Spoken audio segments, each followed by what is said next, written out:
ஓம் முருகா போற்றி, கந்தா போற்றி, கடம்பா போற்றி, கதிர்வேலா போற்றி. அறுபடை வீடு கொண்ட முருகப்பெருமானே போற்றி போற்றி என் செல்லமே.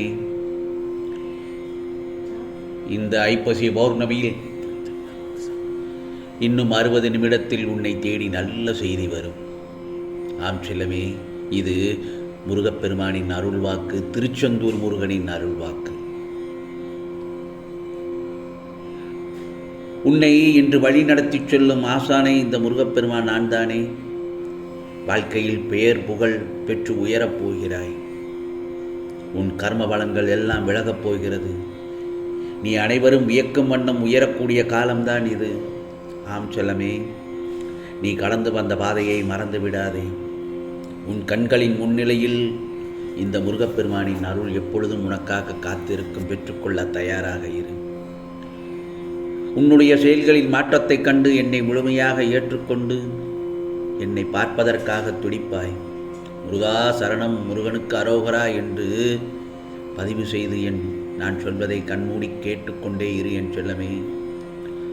அந்த சமயத்தில் நான் உன் கண்முன்னே தோன்றும் போது உன்னால் பேச முடியாமல் கண்களில் ஆனந்த கண்ணீர் வழிய வாயடத்தி போவாய். உனக்காக நான் இருக்கும்போது எதற்காகவும் கலங்கக்கூடாது என் செல்லமே. நீ உன் கடமைகளை செய்து கொண்டே இரு. அதுவே உன்னுடைய வழிபாடு. பலனை பற்றி கவலைப்படாதே.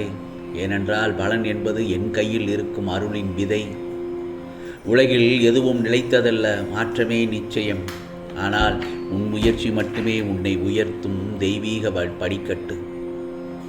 நீ உழைக்கும் உழைப்பை மட்டும் நிறுத்திவிடாதே. நம்பிக்கையை விட்டுவிடாதே. நீ விதைத்த உழைப்பின் விதை இன்று மண்ணில் மறைந்தாலும் நாளை மரமாய் வளர்ந்து நிழலாக உனக்கு அருளை தரும் என் செல்லமே. நீ உன் கடமையை ஆவலுடன் அன்புடனும் நம்பிக்கையுடனும் செய்து கொண்டே இரு. அதற்குண்டான பலனை நான் தானாகவே உன் பாதையில் வைப்பேன். அதை பெற்றுக்கொள்ள தயாராக இரு என் செல்லமே. நான் உன்னை கடுமையான சோதனைகளுக்கு உட்படுத்திய போதும் உனக்கு என் மீது உள்ள நம்பிக்கையையும் பொறுமையையும் பக்தியையும் பல மடங்கு உயர்ந்துள்ளதல்லவா? அதற்கு கைமாறாக உன் விருப்பத்தை நிறைவேற்றி உன்னை ஓர் உயர்ந்த நிலைக்கு கொண்டு செல்வேன் என் செல்லமே. உனக்கு நல்லது நடந்தாலும் அதில் ஒரு காரணம் இருக்கிறது. கெட்டது நடந்தாலும் அதிலும் ஒரு காரணம் இருக்கிறது. வாழ்க்கை நேர்மையாக உள்ளவனை அழ வைக்கிறது. நேரத்திற்கு ஏற்ப மாற்றி பேசுபவனை வாழ வைக்கிறது. இந்த முருகப்பெருமான் சொல்வது உண்மைதானே. நமக்கு நாம் நல்லவர்களாக இருந்தால் போதும். மற்றவர்களுக்கு கெட்டவர்களாக இருந்தால் அது நம் குற்றம் இல்லை. வழிகள் வந்தால் சற்று பொறுமையாக பொறுத்துக்கொள். எல்லோருக்கும் ஒரு காலம் வரும் என்று நினைத்துக்கொள் என் செல்லமே. அப்போது உன்னை ஏளனம் செய்தவர்கள் தலை வணங்குவார்கள் அல்லது தலை குனிவார்கள்.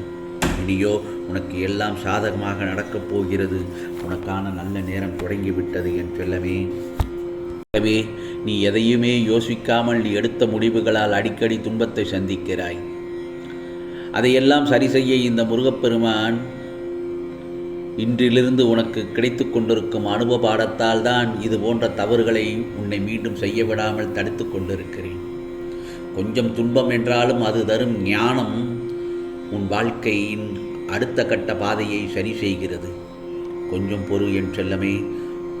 உன் உயர்வால் நல்லதொரு பதிலை கூறு. அனைத்துமாய் இந்த முருகப்பெருமான், திருச்செந்தூர் முருகப்பெருமான் நான் இருக்கிறேன். அழாதே.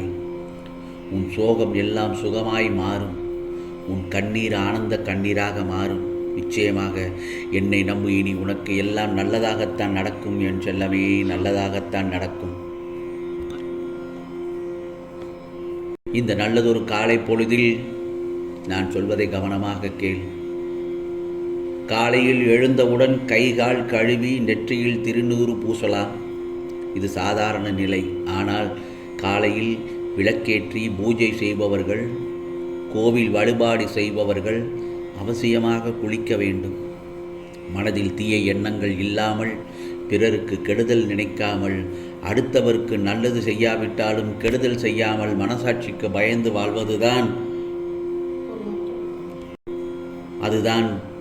மனசாட்சிக்கு பயந்து வாழ்வதுதான் ஆன்மீகம் என் செல்லமே.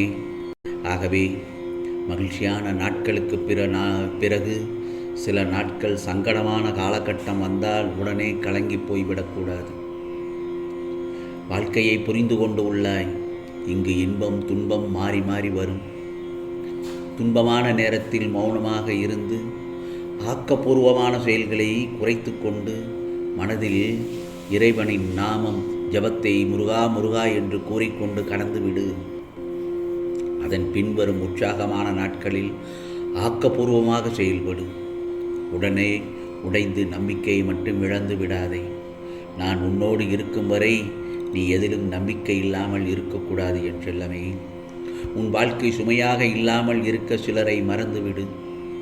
உன் வாழ்க்கை சுமையாக இல்லாமல் இருக்க சிலரை மறந்துவிடு. சிலரை மன்னித்து விடு. சிலரை கடந்து விடு. யாரையும் தூக்கி சுமக்காதே என் செல்லமே. வாழ்க்கையாகுது அதுபோல என்றும் சுகமாகவே வாழ்ந்து விடவும் முடியாது. கஷ்ட காலங்கள் வரும், இன்பகாலமான காலங்கள் வரும், மாறி மாறி வரத்தானே செய்யும். அந்த காலங்களை எல்லாம் எப்படி வாழ்வது என்று அந்த சமயத்தில் உனக்கு இந்த முருகப்பெருமான் நிச்சயமாக நல்லதொரு விதமாக அருள் பாலிப்பேன். நீ எதிர்பார்க்கின்ற நல்ல விஷயம் இன்றைய விடியலில் நடக்கப் போகிறது. நீ இதை கேட்ட 60 நிமிடத்தில் உனக்கு நல்லதொரு நிகழ்வுகள் அடுத்தடுத்து நடக்கப் போகிறது. இது தெரியாமல் மனதை போட்டு குழப்பிக்கொண்டு ஏன் இருக்கிறாய் என் செல்லமே? மனதை போட்டு குழப்பாமல் மகிழ்ச்சியோடு இரு. அப்பொழுதுதான் நிச்சயமான நல்லதொரு விஷயங்கள் நடக்கும். இதுதான் முருகனின் அருள் வாக்கு. நம்பிக்கையோடு இரு. நீ எதிர்பார்க்கின்ற நல்ல விஷயம் நல்லதாகத்தான் நடக்கப் போகிறது. முருகா முருகா என்று பதிவு செய்து என் செல்லமே, நிச்சயமாக இன்னும் 60 நிமிடத்தில் உனக்கான நல்லதொரு விஷயத்தை இந்த முருகப்பெருமான் நடத்தி காண்பிப்பேன் என்பது உறுதி. நிச்சயமாக அந்த தருணத்தில் இந்த முருகப்பெருமானை காண ஆலயம் வரவிருக்கும் உனக்கு நல்லதொரு ஆச்சரியமும் காத்திருக்கிறது. எவ்வளவு தடைகள் வந்தாலும் முயற்சியை கைவிடாதே என் செல்லமே. என் பக்தர் ஒருவர் மூலம் உனக்கு நீ எதிர்பார்த்த இடத்திலிருந்து நல்ல நேர்மறையான பதில் நிச்சயமாக உன் கைகளில் கிடைக்கப்படுவாய். நல்லதே நினை, நல்லதே நடக்கும் என் செல்லமே. நிச்சயமாக நல்லது நடக்கும். ஆகவே உனது மனம் அமைதியாக இருக்க வேண்டுமானால் உன்னுடன் இருக்கும் உறவுகள் மனம் ஒன்றுபட்டதாக இருக்க வேண்டும். மனம் ஒத்துப்போனாதவர்களுக்கு வாழ்வது பாம்புடன் ஒரே குடலில் உறங்குவது போன்றது. வெளியில் அமைதியாக தோன்றினாலும் உள்ளத்தில் ஒரு விதமான பயம் நிறைந்திருக்கும். உனது ஆன்மா அமைதியை தேடுகிறது, சண்டையையும் சலனத்தையும் அல்ல. அதனால் தான் சிலரை உன்னிடமிருந்து நான் விலக்குகிறேன். அது தண்டனை அல்ல என் செல்லமே, அது உன் ஆன்மாவை காப்பாற்றும் அருள். ஆகவே உனக்கானது இந்த பௌர்ணமி தினத்தில் நல்ல செய்தி வந்து கொண்டே இருக்கும். இது முருகப்பெருமானின் அருள் வாக்கு, சத்திய வாக்கு.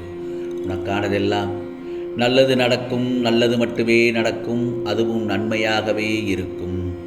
ஓம் சரவண பவ, ஓம் சரவண பவ, ஓம் சரவண பவ.